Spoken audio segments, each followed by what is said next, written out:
అందరికీ నమస్కారం.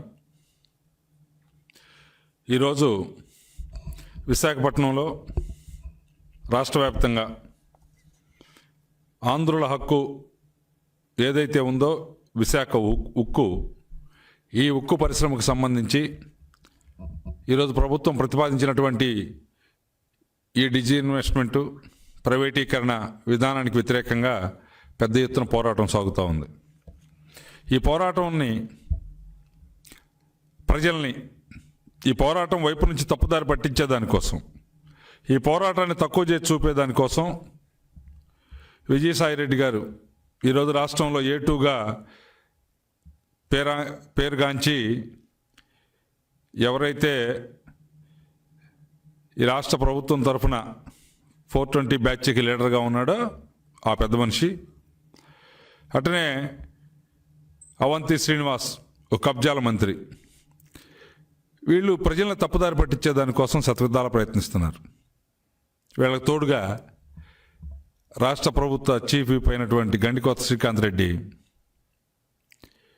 వెనుకబడిన తరగతులకు చెందినటువంటి లీడర్లని, బీసీ నాయకుల్ని, బీసీలని తక్కువ చేసి మాట్లాడటం ద్వారా అవమానపరచడానికి, ఆత్మవిశ్వాసం దెబ్బ కొట్టడానికి ప్రయత్నం చేస్తూ ఉన్నారు. ఈ దుర్మార్గాన్ని రాష్ట్ర ప్రజలందరూ కూడా ఖండించాలి. ఈ దుర్మార్గాల్ని ప్రజలకు అర్థమయ్యేటట్టుగా కూడా చెప్పాలి. ఈరోజు విశాఖపట్నంలో ఏదైతే 64 గ్రామాల ప్రజలు తమ నివాసాలని, తమ భూముల్ని త్యాగం చేసి ఆ రోజు విశాఖపట్నంలో ఏర్పడబోయేటువంటి ఉక్కు కర్మాగారం కోసం భూములు త్యాగం చేశారు. వాళ్ళందరూ త్యాగ ఫలితం ఇంకా నెరవేరల. ఇప్పటికీ కూడా ఇంకా దాదాపుగా 8,000 కుటుంబాలకి వాటికి సంబంధించినటువంటి ఫలాలు అందాల్సినటువంటి పరిస్థితి ఉంది. అప్పుడే ఈ రాష్ట్ర ముఖ్యమంత్రి జగన్మోహన్ రెడ్డి గారికి, వారి సూట్ కేసు కంపెనీల సృష్టికర్త అయినటువంటి విజయసాయిరెడ్డి గారి ధనదాహానికి ఈ ఇనుము ఉక్కు పరిశ్రమ బలిగా పోతూ ఉంది. వీరి ధనదాహానికి అడ్డు ఆపు లేకుండా పోతుంది అనేటువంటిది ఈరోజు ఆంధ్ర రాష్ట్ర ప్రజల సెంటిమెంట్ అయినటువంటి ఈ విశాఖ ఉక్కు పరిశ్రమను కూడా ప్రైవేట్ పరం చేసేదానికి సిద్ధమయ్యారు. దాన్ని కప్పిపుచ్చుకునే దానికోసం రకరకాలైనటువంటి నాటకాలని, ఈరోజు డ్రామాలని వీళ్ళు ప్లే చేస్తూ ఉన్నారు.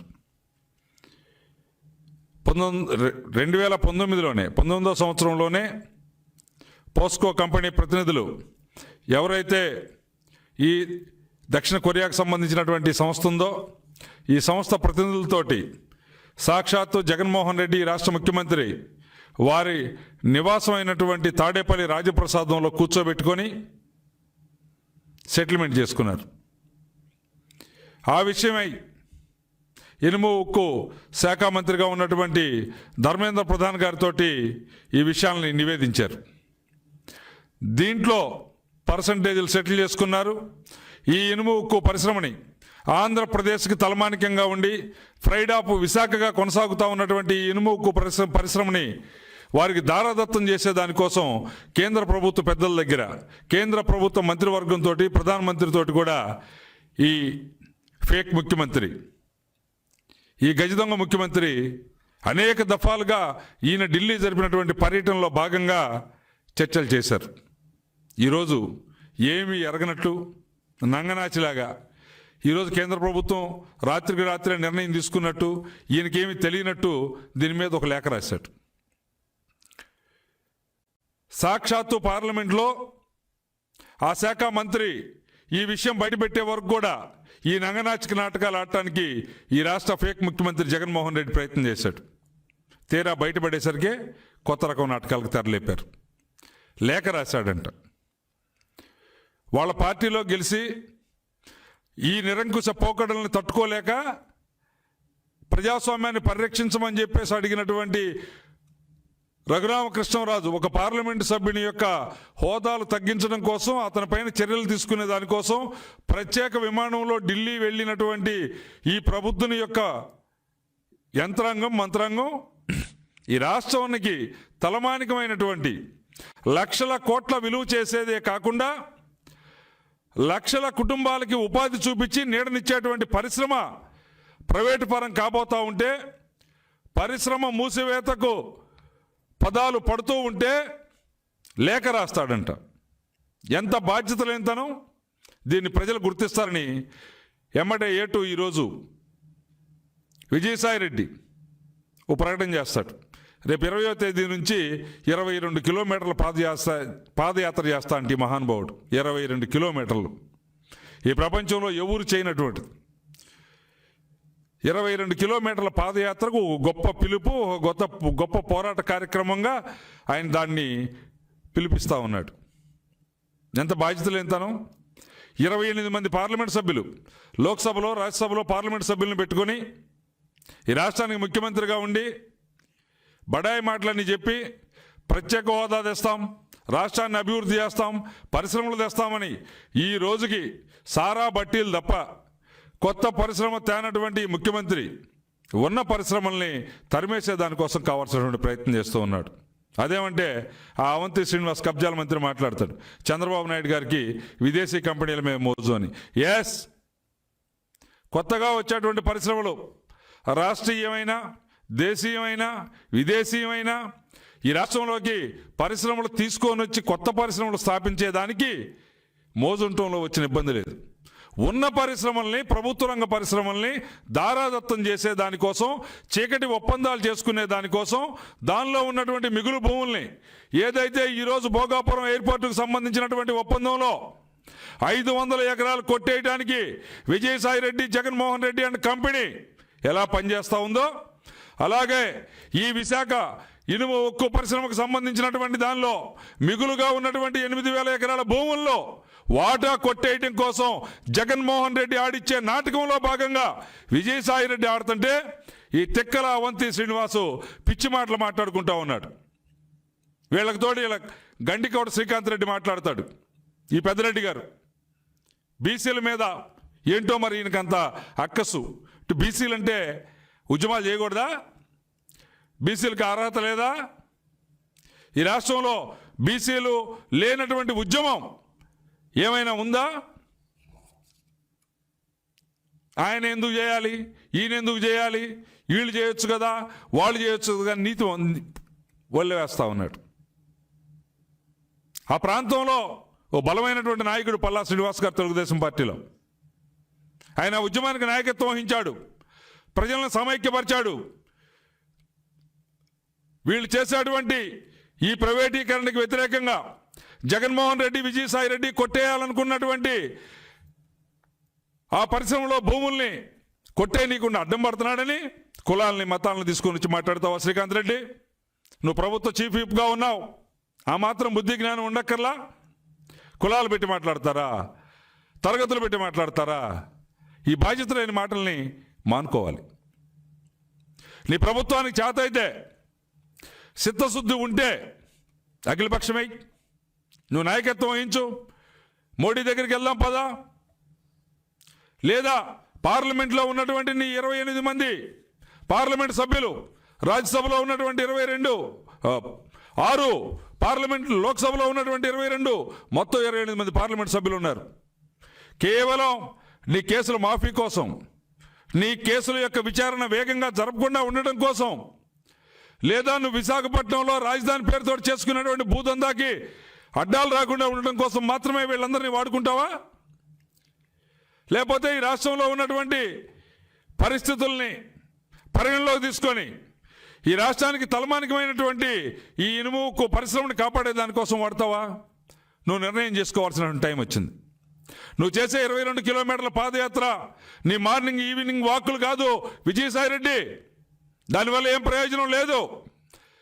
చేసుకున్న ఒప్పందంలో తప్పుల్ని సరిచేసుకొని ఏదైతే నువ్వు తాడేపల్లి రాజ్యప్రసాదంలో జగన్మోహన్ రెడ్డి ఇంట్లో పోస్కో కంపెనీ ప్రతినిధులతోటి నువ్వేం ఒప్పందం చేసుకున్నావో ఆ ఒప్పందాన్ని బయటపెట్టి లెంపలేసుకొని వాళ్ళకి చెప్పు.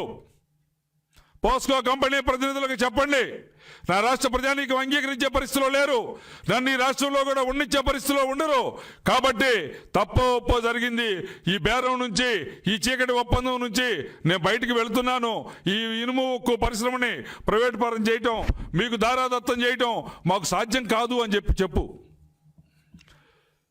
ప్రధానమంత్రి దగ్గరికి వెళదాం, గట్టిగా చెప్దాం, రా నువ్వు పాదయాత్ర చేసి ఈ జనాన్ని మభ్యపెట్టి ఊవెత్తున లేస్తున్నటువంటి ఉద్యమం మీద నీరు గార్చేదానికోసం, కులాలని, మతాలని, పార్టీలని, ప్రాంతాలని వేరు చేసేదానికోసం మీకున్నటువంటి కుట్రలు, ఫ్యాక్షన్ మైండ్ తోటి చేసేటువంటి ఆలోచనలు మానుకో. విశాఖ ఉక్కు అనేటువంటిది విశాఖపట్నానికి సంబంధించినటువంటి అంశం కాదు. తెలుగు రాష్ట్రం మొత్తం ఆ రోజు ఉమ్మడిగా ఉన్నటువంటి, ఈరోజు తెలంగాణ, ఆంధ్రప్రదేశ్, ఆ రోజు ఉమ్మడి తెలుగు రాష్ట్రం నలుమూలల నుంచి కూడా ఉద్యమం ఉవ్వెత్తున ఎగసిపడింది. ఆ రోజు 67 మంది ప్రజాప్రతినిధులు ఈ విశాఖ ఉక్కు పరిశ్రమ కోసం రాజీనామా చేశారు. 32 మంది ప్రాణత్యాగం చేశారు. తెన్నేటి విశ్వనాథం, అమృతరావు గారు లాంటి త్యాగధనులు దీంట్లో అసూలు బాశారు. ఒక్కసారి ఈ చరిత్రనంతా తెలుసుకో.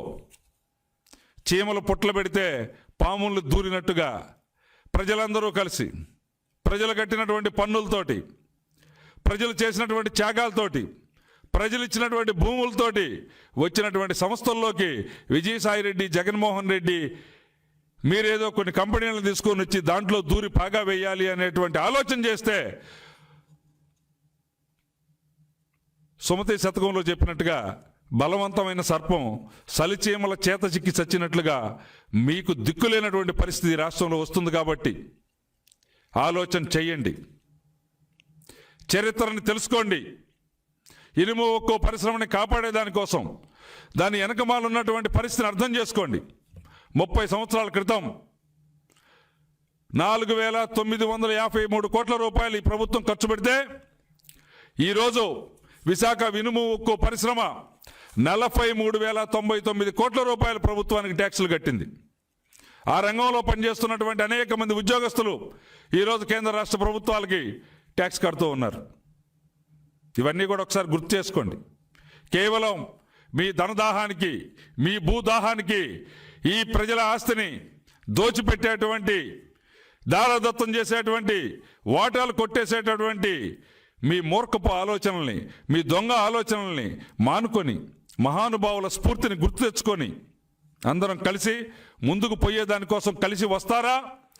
ఈ ప్రజల చేతిలో చేత్కారాలకి గురై, అవమానాలకి గురై ఈ ప్రాంతం నుంచి నిష్క్రమిస్తారా? ఆలోచన చేసుకోవాల్సినటువంటి పరిస్థితి మీకు ఉన్నది అని చెప్పేసి తెలియజేస్తూ ఉన్నాను. ఈరోజు మీరు ఈ విశాఖ ఉక్కు ఆంధ్రుల హక్కు ఏదైతే ఉందో దానికి అమరావతి నుంచి కూడా పెద్ద ఎత్తున రైతులు పోయి మద్దతు తెలియజేసినటువంటి పరిస్థితిని గుర్తు చేసుకోండి. తిరిగి దీనికోసం రాష్ట్ర వ్యాప్తంగా కూడా తెలుగుదేశం పార్టీ ఒక బలమైనటువంటి ఉద్యమాన్ని చంద్రబాబు నాయుడు గారి నాయకత్వంలో, లోకేష్ బాబు గారి నాయకత్వంలో, కార్మిక, కర్షక ప్రజానీకం మొత్తాన్ని కూడా సమైక్యపరిచి సమాయత్తపరిచి ఆ ఉద్యమాన్ని ముందుకు తీసుకొని పోతాం. ఈడ మీలాంటి గుంట నక్కలు, జిత్తులు మారి నక్కలు ఎన్ని ఎత్తుగడలు వేసినప్పటికీ కూడా వాటన్నింటినీ తుత్తనీయలు చేసి ఈ రంగాన్ని, విశాఖపట్నంలో ఏదైతే ప్రభుత్వ రంగంలో ఉన్నటువంటి ఇనుము ఉక్కు పరిశ్రమ ఉందో దీన్ని కాపాడుకొని తీరుతామని చెప్పేసి వీళ్ళకి హెచ్చరిస్తూ, ఎప్పటికైనా సరే మీ కుయుక్తులు ఆపండి. ప్రజలను తప్పుదారి పట్టించేదానికోసం, ఉద్యమాన్ని తప్పుదారి పట్టించేదానికోసం, బీసీలని, వెనుకబడిన తరగతుల్ని అవమానపరిచేటువంటి ఆలోచనల నుంచి విరమించుకోమని చెప్పేసి కోరుతూ ఉన్నాం.